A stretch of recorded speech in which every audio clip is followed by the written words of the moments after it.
Na ordem sucessiva, o primeiro grau faz o supremo e o terceiro o ínfimo, mas na ordem simultânea, o primeiro grau faz o íntimo e o terceiro o estimo. Há uma ordem sucessiva e uma ordem simultânea. A ordem sucessiva destes graus é desde o supremo até ao ínfimo, ou desde o alto até embaixo. Nesta ordem estão os céus angélicos. O terceiro céu é nela o supremo, o segundo o médio e o terceiro o ínfimo. Tal é entre eles a sua situação. Em uma ordem sucessiva semelhante, aí estão os estados do amor e da sabedoria nos anjos. Além disso, os do calor e da luz, como também os das atmosferas espirituais. Em uma semelhante ordem, aí estão todas as perfeições das formas e das forças. Pois que os graus de altura ou discretos estão em uma ordem sucessiva, podem então ser comparados a uma coluna dividida em 3 degraus para subir e descer. No estágio superior, da qual há coisas muito perfeitas e muito belas. No do meio, coisas menos perfeitas e menos belas, e no mais baixo, coisas ainda menos perfeitas e menos belas. Mas a ordem simultânea, que consiste em graus semelhantes, tem uma outra aparência. Nesta, os supremos da ordem sucessiva, que são, como foi ditos, muito perfeitos e muito belos, estão no íntimo, os inferiores no meio e os ínfimos no contorno. Estão como em um sólido consistindo nestes 3 graus, no meio ou no centro, do qual estão as partes mais sutis. Em torno deste centro, as partes menos sutis, e nos extremos que fazem o contorno, as partes compostas daquelas, e, por conseguinte, mais grosseiras.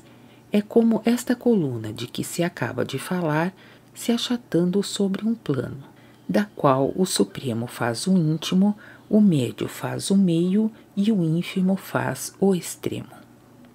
Como o supremo da ordem sucessiva se torna o íntimo da ordem simultânea e o ínfimo se torna o estimo ou externo, é por isso que na palavra pelo superior é significado o interior e pelo inferior o exterior, do mesmo modo pelo alto e o baixo, e também pelo elevado e pelo profundo.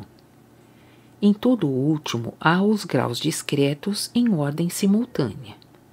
As fibras motrizes em todo o músculo, as fibras em todo o nervo, além disso, as fibras e os pequenos vasos em toda a víscera e em todo o órgão estão em uma tal ordem.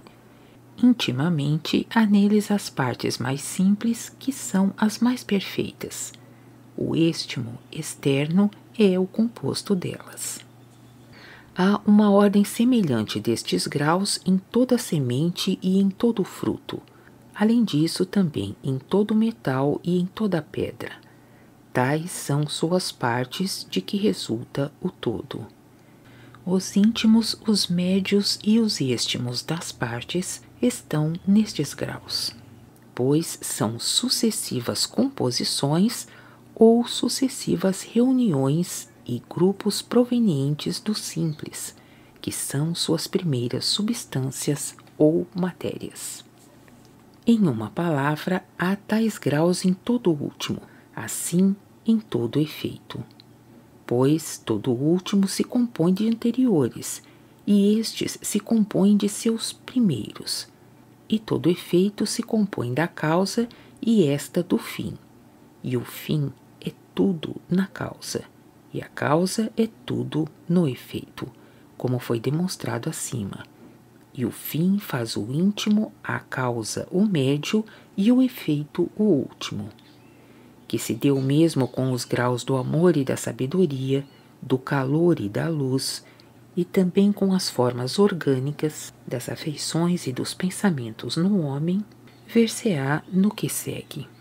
Tratou-se também da série destes graus na ordem sucessiva e na ordem simultânea, na doutrina da Nova Jerusalém sobre a Escritura Santa, número 38, e em outros lugares. Foi mostrado que há semelhantes graus em todas e em cada uma das coisas da palavra.